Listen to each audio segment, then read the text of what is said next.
Good morning, ladies and gentlemen. Welcome to the Congregation of Yahweh in Panama City, Florida. Today is September the 22nd. It is the autumnal equinox. Today, my sermonette's going to be titled Judean Conflicts. And I decided to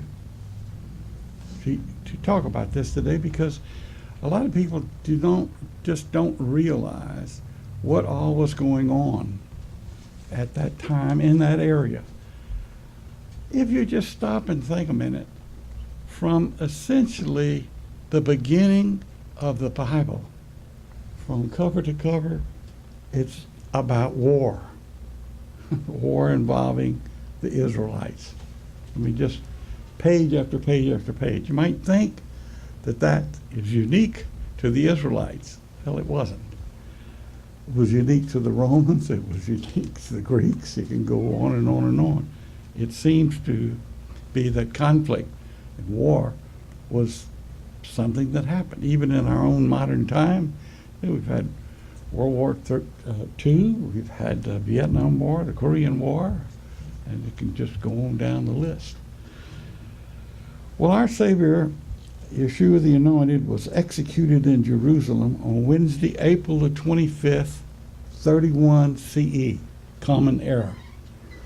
After Yeshua's death, his half-brother, the Apostle Jacob, or James as it'll appear in most people's Bible, he headed the church at Jerusalem as the bishop, the first bishop. The bishops of the church at Jerusalem, all of them, were converted Jews except for the last one. These converted Jewish bishops have been raised from childhood to keep Torah. They guarded the Ten Commandments, they kept the weekly Sabbath and the annual set-apart days, etc., all their lives. The banishment of the Jews from Jerusalem by Hadrian included the bishop of the church there. His replacement was a converted Syrian named Marcus. Marcus had not been raised with the Torah, had not been brought up keeping the Torah, and thereafter the church in Jerusalem declined in power and authority and eventually, of course, ceased to exist. The church rule shifted from Jerusalem to Alexandria. It and others were known as the Church in the East, or the Eastern Church. The bishops in the Eastern Church faithfully observed Passover on the 14th of Abib. Then, after the Babylonian captivity, it's called Nisan.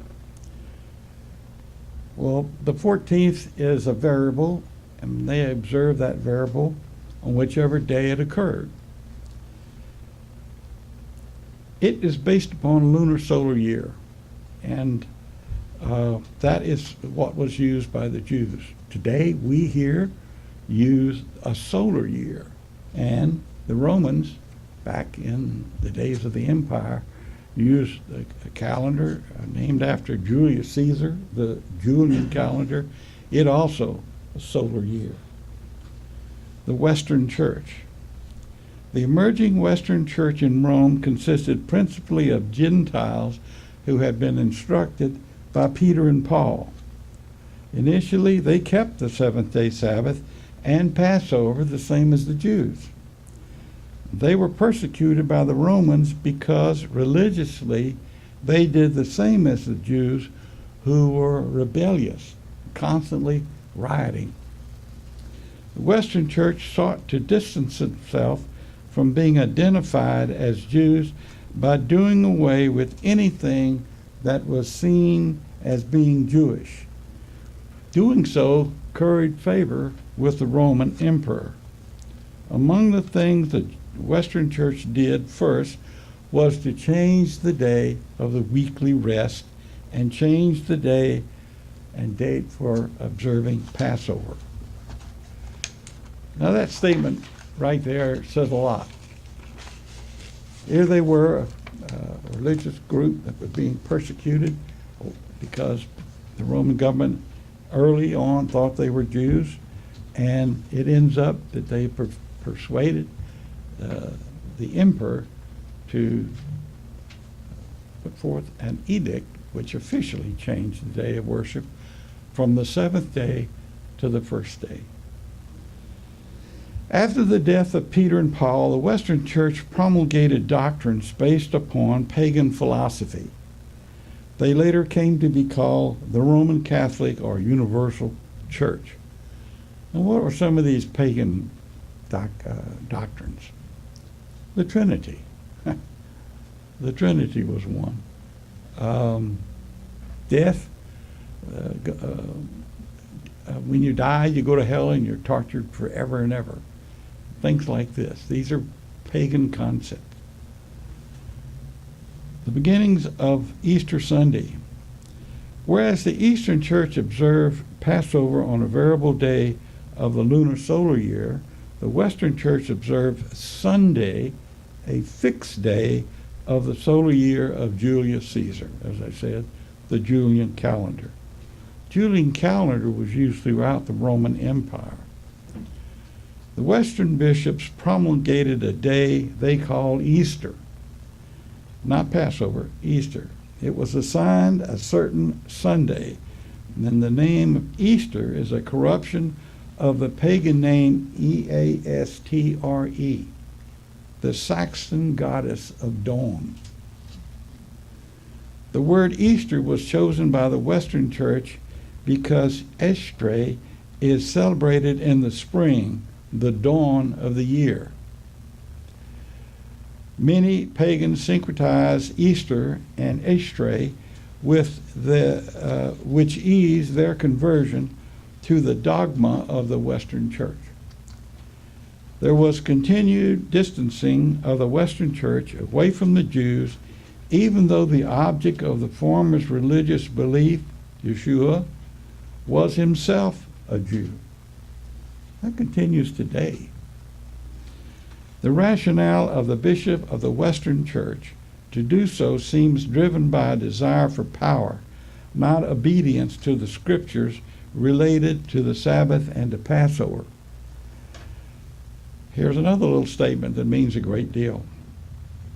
There were a series of Roman emperors who favored the Jews, and then there was a series of Roman emperors who did just the exact opposite. Well, Nero happened to be one that favored the Jews, and he distanced himself from the quote Christians, unquote. And of course, had the big fire in Rome, which he set. It's pretty well agreed, because he wanted to build a new city where the old city was. And a lot of people have claimed that there was not one thing in the Jewish sector which caught fire.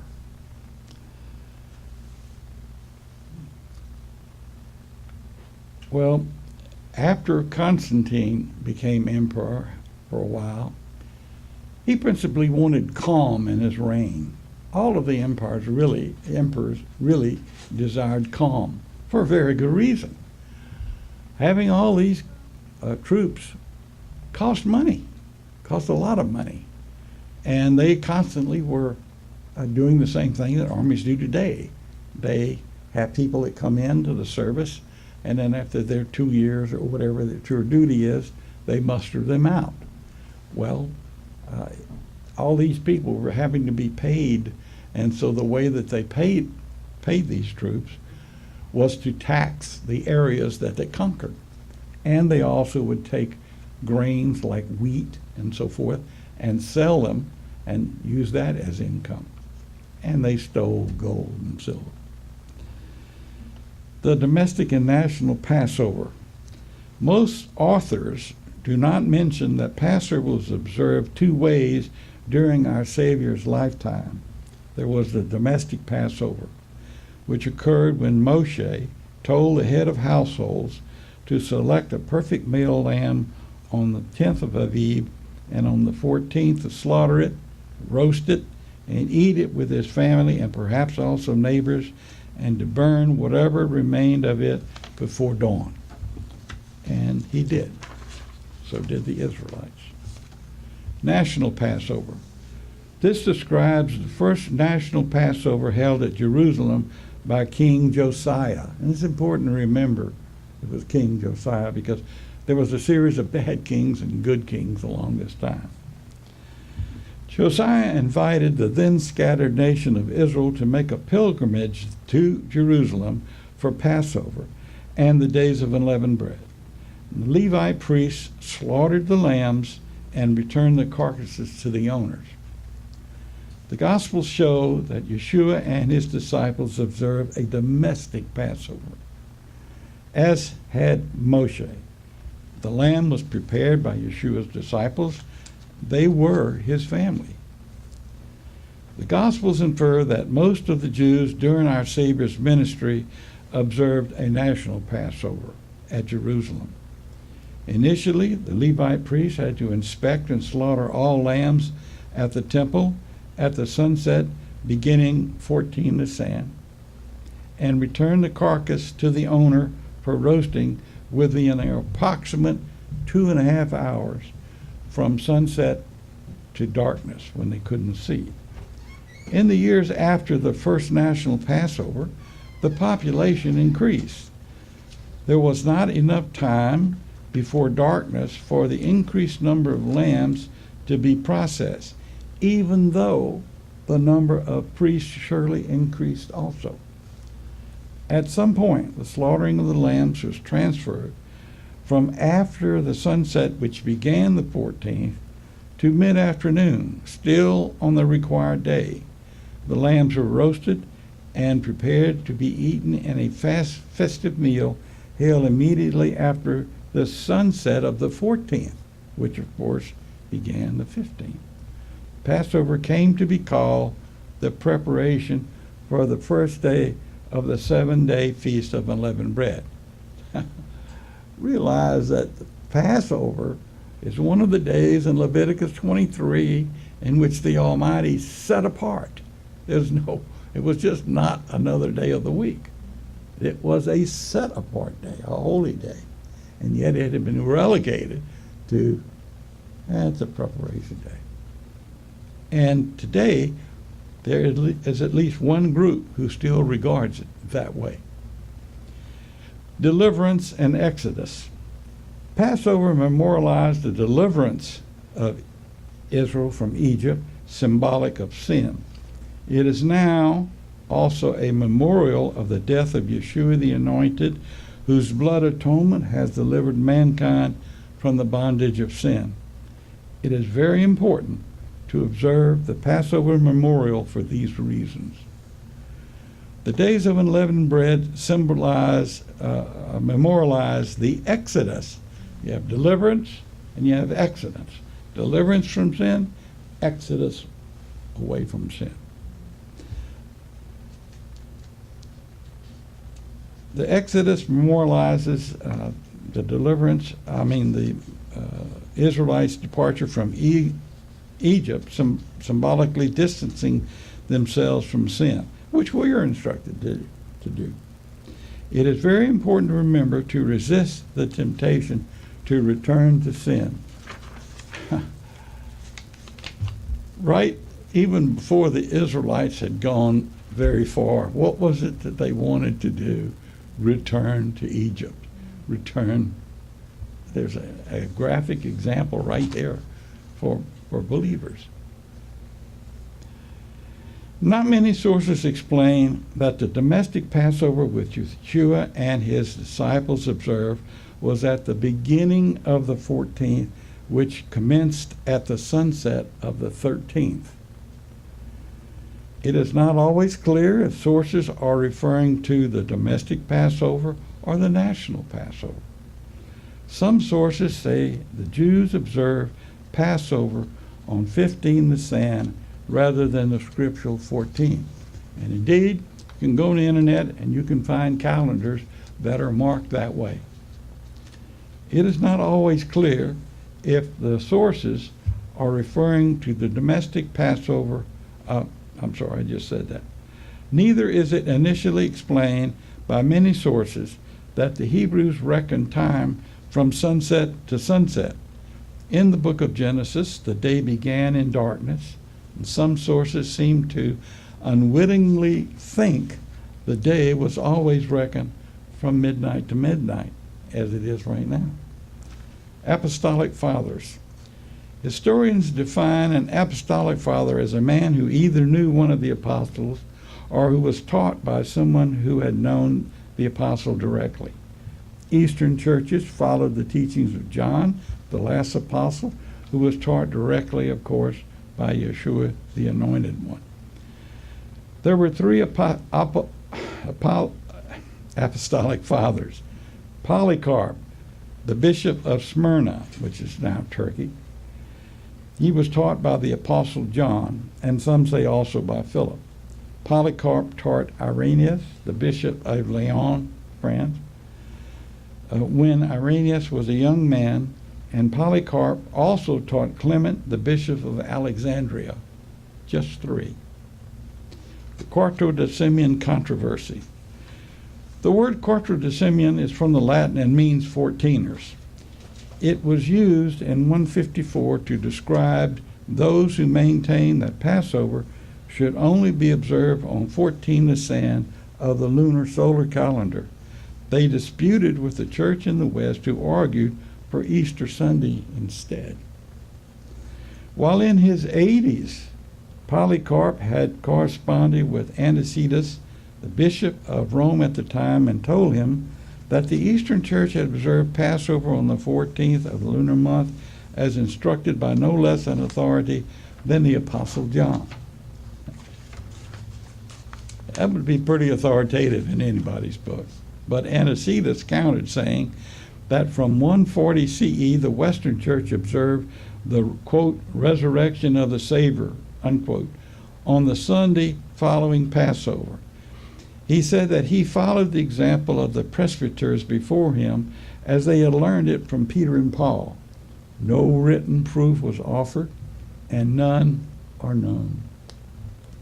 We can prove our Savior died and was entombed on Wednesday just before sunset that same day.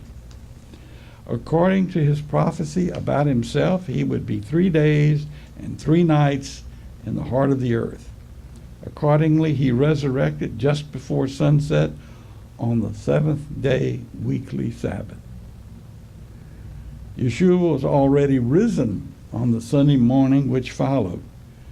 A Good Friday death and Easter Sunday resurrection is a mathematical impossibility, and it's a myth.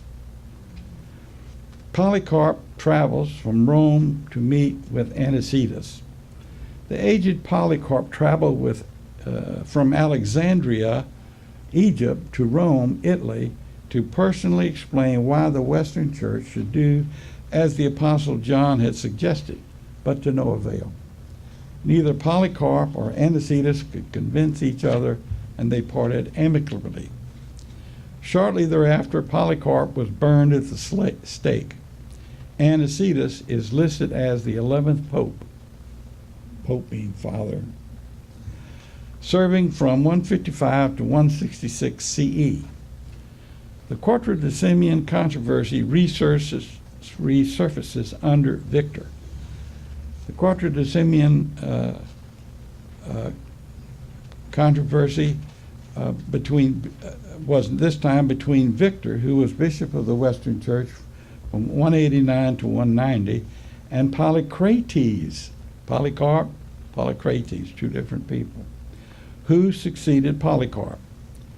Victor had sent a letter to Polycrates demanding that he poll the bishops in the East about their position on the controversy being whether to worship on Passover or on Easter Sunday. Well, Polycrates did, and all of the bishops refused to change from the observance of Passover as they had received it. Well, Victor got mad, and he irrationally sent letters of excommunication to all the bishops. The excommunication, however, he sent a letter of excommunication to all the bishops. The excommunication was rescinded when Irenaeus pointed out that the Eastern churches had observed Passover back to the time of Sixtus, which was 115 to 126. The seventh bishop of Rome, well, Victor was the 14th bishop of Rome. Supposition and comments. I'm going to skip this part because I want to make time for the next speaker. The edict that changed the day of rest. At the behest of the Western Church, the Roman Emperor Constantine issued an edict on 3 March 321 CE, which officially changed the day of rest from the seventh-day weekly Sabbath to the first day of the week, Sunday. Eusebius, in Life of Constantine, claims that the edict contains anti-Semitic language, quote, heinous elements that killed our Savior, unquote. Well, this is particularly hypocritical because it was the Romans who actually performed the execution. Some of the wording in the edict seems to have been suggested by the Western Church. And I would encourage you to go on the internet and call these documents up, and you'll see what I mean. Incredibly, the Western Church seems focused on a day rather than on the fourth commandment in Exodus 20 and the set-apart days in Leviticus 23. There's a lot right there. Fourth commandment came from the Almighty Yahweh himself, written in stone with his finger. Doesn't get any better than that. Doesn't get any more appropriate than that. The set-apart days in Leviticus 23, they're written in black and white, been around for years. And yet, here were mere men who, because it was inconvenient, and because they didn't know how to calculate the calendar, the lunar solar calendar, decided to put it on a fixed day. Roman hatred of the Jews. According to Josephus, there was a long-standing and increasing sense of political unrest amongst the Jews from the time of Herod, when the Jews were excluded from taxation. Again, I would encourage you to read about the Herods. What a bunch of folks that was. Herod the Great, of course, he was Edomian, Edomite. And because he was a clever talker, and he was also, I understand, physically strong and a very able person, persuaded the emperors in Rome to give him his kingship. And they did. And further, they enlarged it with surrounding areas. Well, Herod, he used money and bribed a lot of the people that was in his way, and he built a great city in Jerusalem, and he is known as the builder. But he did some bad things too. He had 5 wives, and he had about 15 children altogether, and had a couple of his children murdered. So when you read about Herod, you need to understand if the author is talking about Herod the Great or Herod Agrippa the First. Herod the Great or Herod Agrippa the First. Because frequently it'll just say Herod.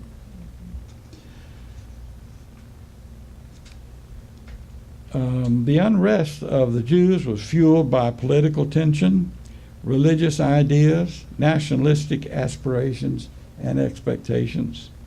As a result, the Romans had to put down numerous riots and protests by the Jews in various parts of the Roman Empire. The unrest involved many legions of the Roman army. That doesn't sound like much, but just consider the fact that if you got 100 men in uniform, you got to pay those guys every month after month after month. Money's got to come from somewhere. Well, they had the Roman government wanted to cut costs and keep costs down, and so they would hopefully have in their empire calm, and therefore they could muster these guys out of the service. But that didn't always happen, especially where it involved Jews. There were three principal revolts by Jews. All ended in war with Rome, and in some of the wars the Romans suffered badly, and I'll deal with one shortly. This was surely was a bitter embarrassment to the Romans, and just as surely increased their hatred of the Jews. The war which destroyed the temple. According to Josephus, there had been a riot by the Jews around the year 60 CE in Caesarea, which ultimately led to a rebellion. The Jews rioted because of taxation. Now, they had been absolved of taxation under Herod the Great. And now Adrian and some of these others who constantly had to keep men under arms to sequester these riots. We're getting a little tired of it. You know, put out this riot, and over here another one would scream, would crop up. And so it seems like every 5 minutes there was a riot. The riot would lead to an insurrection. The insurrection would lead to a rebellion. And they ended up in war. The Jews rioted because of taxation, corruption, and abuse by the Roman governor Gaius Florus. The rise of the Zealot insurgency movement contributed to the unhappy situation, and anger over the relationships with their Gentile neighbors. After the riot, Florus required that the reparations for the damage be paid by the Jewish inhabitants of Caesarea. Now, Caesarea had other people living there, but Florus required the Jews only to pay for the damage. Well, they refused. Florus then went to Jerusalem with a few troops and demanded the reparations be paid out of the temple treasury. Florus was run out of town. Florus next obtained reinforcement and began marching back to Jerusalem, but was ambushed along the way. Florus, a Roman governor, was then mocked by the Jews in Caesarea as a beggar, end quote. He responded by raiding the city and arresting a number of city leaders. They were later whipped and crucified, despite the fact that many of them were Roman citizens. The defeat of the Roman soldiers during their march to Jerusalem elated the Jews, who took it as a sign that at last they were about to be delivered from Roman rule.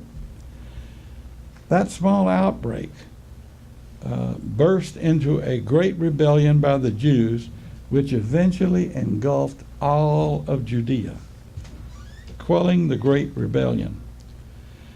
To quell the Great Rebellion, the Roman military leader Vespasian started first in the northern Judean territories, which included Galilee. The Romans were merciless in putting down the revolt. Once that was completed, Vespasian intended to go south and lay siege to Jerusalem. But a civil war broke out in Rome in 68 CE, and after Emperor Nero was assassinated or committed suicide. The Jews again seemed to think these events were a sign of divine deliverance. Vespasian was recalled to Rome and in a few years was made emperor.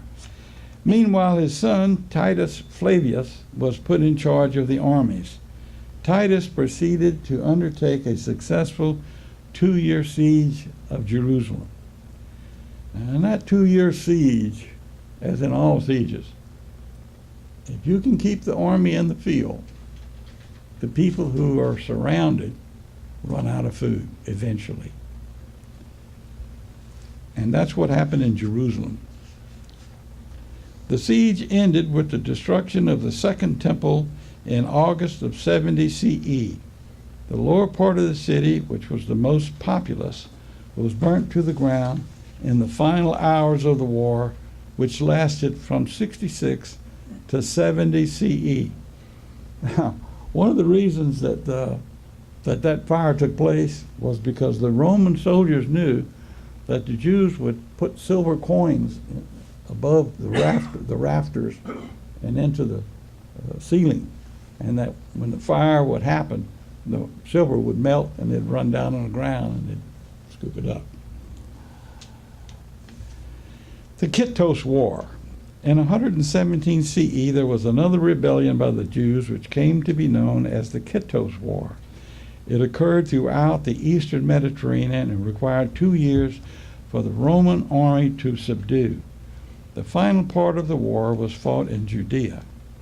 The relationship between the Jews and the Gentiles was hostile, but they became even more so during the Kittos War. The political expectation of the Jews caused them to look forward to a cataclysmic event that would bring about a new kingdom, hopefully soon. Yeshua, recall, was hoped to be that deliverer of Israel. At the time, there was a suspicion that the Roman Emperor Adrian had plans to build a temple to Jupiter in Jerusalem. The only temple that the Jews had permitted there had been destroyed by Titus in 70 CE. The Bar Kokhba rebellion led to another war. In 132 CE, the Bar Kokhba rebellion was led by a rebel leader called Bar Kokhba. Bar Kokhba is not a name, but a kingship title, which means son of the star. Now this is taken from Numbers 24:17.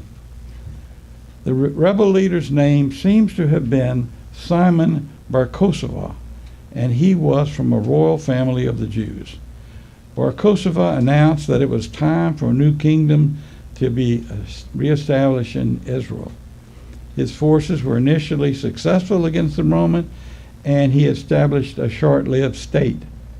It took 1/3 of the entire Roman army to defeat him.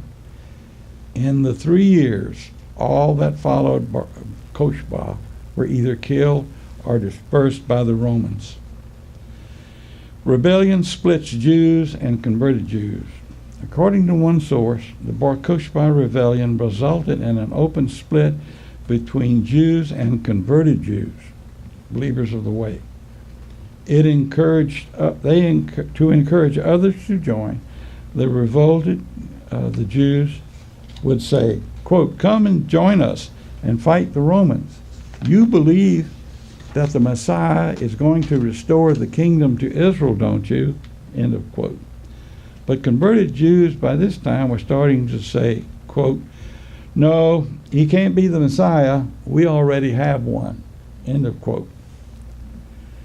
Need for a calculated calendar. About the time the Second Temple was destroyed, there was chaos regarding the determination of the scriptural year. The destruction of the temple essentially also destroyed the office of high priest. There was no one then to officially cite and declare the new moon crescent to begin the scriptural year, declare a lunar month, announce set-apart days, and so forth. The Jews had to use a methodology for a calculated calendar, which likely was obtained from the Babylonians during the 70-year Babylonian captivity of the Jews. After the Bar Kokhba rebellion, the Jewish ruling establishment moved to Jamnia.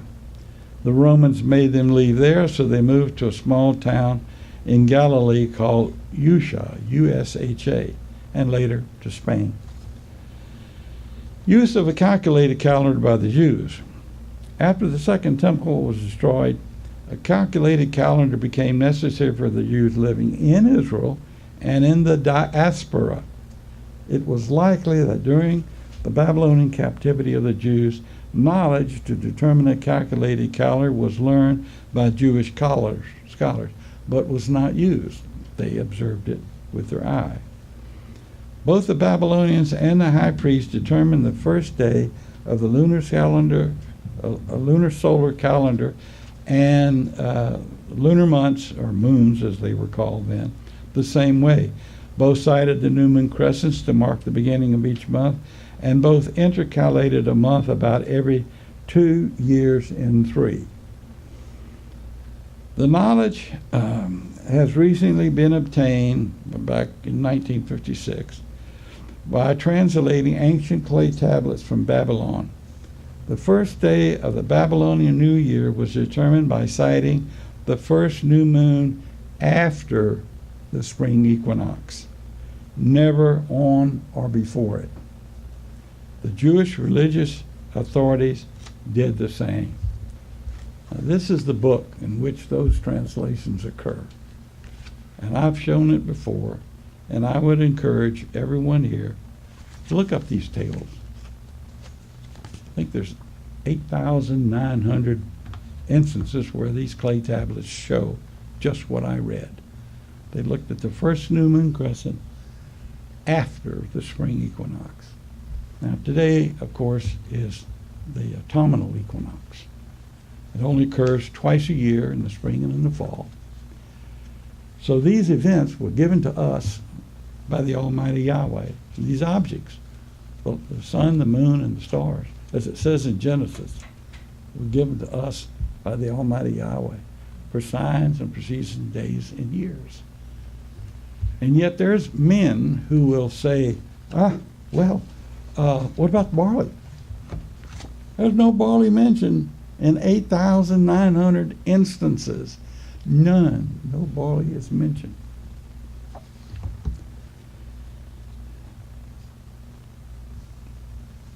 The Babylonians knew how to calculate the lunar solar year, and probably did, but we have physical proof, which I've just shown you, that they relied on observation of the new moon. That physical proof grew in these little clay tablets that they found in Iraq. They recorded periodic events on the clay tablets which survive today. Some of the names of the kings appear on these little clay tablets, and we find them in Scripture. There's no record of a dispute between the Babylonians and the Jews about differences in how each reckoned a lunar solar year during the 70-year-long Jewish captivity. Thus, the records of what the Babylonians saw and recorded essentially reflect what the Jews saw. The calculated calendar of the Jews uses the month name adapted by Ezra from the Babylonian calendar. Those names are on Jewish calendars today. And they're shown on this chart for those who would like to see them. The clay tablets also show the Babylonians worked out an intercalation of a month and a lunisolar new year to keep events in their proper season. Intercalation of a month occurs 7 times in every 19 years in the scriptural year calendar for the same reason. There is no evidence that barley was ever a determinant for beginning of a solar year by the Babylonians or by the Israelites. It's very common in sacred name circles for people to talk about the barley. It's felonious. I've asked for people to show me in Scripture where it is a determinant. They cannot do it. It's very important, of course, for the wave sheaf offering, but not for the determination of the scriptural year, which you have to know about at least 15 days earlier. Problems with the calculated calendar of the Jews. The use of a calculated calendar without lots of experience by the Jews must have been tenuous. No Jewish scholar of that time is known to have such expertise. An intercalary month is necessary to be inserted periodically because the lunar solar year is almost 11 days less than a solar year reckoned to the same starting point. If an intercalary month is not inserted at the end of certain lunar solar years, an event will not occur in the proper season. Well, what event might that be? And would it be important? According to Louis Finkelstein in his book called AKIBA on page 236 to 239, by 142 CE, 7 years after the Jewish-Roman War, Passover was beginning to be observed in the winter, as early as January. In the winter. That means before the spring equinox. And I say that a lot. Doesn't seem to really catch fire, but it is important that the month of Aviv, it says in the scriptures, this shall be the first month to you. It's a spring month. Aviv means sprouting green things. Well, the rabbis deemed Passover starting before the equinox, they declared it as unacceptable. Why? Because you would have 2 Passovers in the same year, and absolutely could not allow that. Accordingly, the calculated calendar of Jews was revised to allow intercalation in the 17th year of the 19th year Metonic cycle. This was an improvement, but it still caused the date of Passover to occur 2 days before the spring equinox. This was contrary to what any high priest had allowed before the destruction of the Second Temple. It was an absolute rule that Passover was to be observed only after sighting the first new moon crescent after the spring equinox. Continued use of the Jewish calendar with its eras. Even with the calculation adjustments and remaining era, the calculated calendar continued to be used by those with Jewish backgrounds. The Jewish converts to the Way in Asia also followed it, mindful of the era, because it allowed Passover to be observed on whichever day of the week it occurred, i.e., is variable. Selection of Easter Sunday. The Western Church was in confusion for many years about how to determine which Sunday was to be designated Easter Sunday. Initially, the Church had relied upon the Jews' determination for when the first day of the first lunar month would occur. It was hypocritical because at the same time that they were distancing themselves from the Jews, they were relying upon them for the date of the lunar solar New Year. Easter Sunday determined by the Roman Catholic Church. Initially in 465 CE and later in 525 CE, the Western Church adopted a formula which is still used. And I got this out of the Dewey Reams Bible. Probably back in 1940. Quote, Easter Sunday is the first Sunday which occurs after the first full moon, or parentheses, or more accurately, after the first 14th day of the moon, close parentheses, following the 21st of March. But if that Sunday is the same day that the Jews are observing Passover, then go to the next Sunday. As a result, the earliest possible date of Easter is 22 March, and the latest date is 25 April. Conclusion. The substitution of Easter Sunday for Passover on 14 Nisan by the Roman Catholic Church is primarily a matter of ecclesiastical blindness to the inspired scriptures which they swear to obey. Thank you.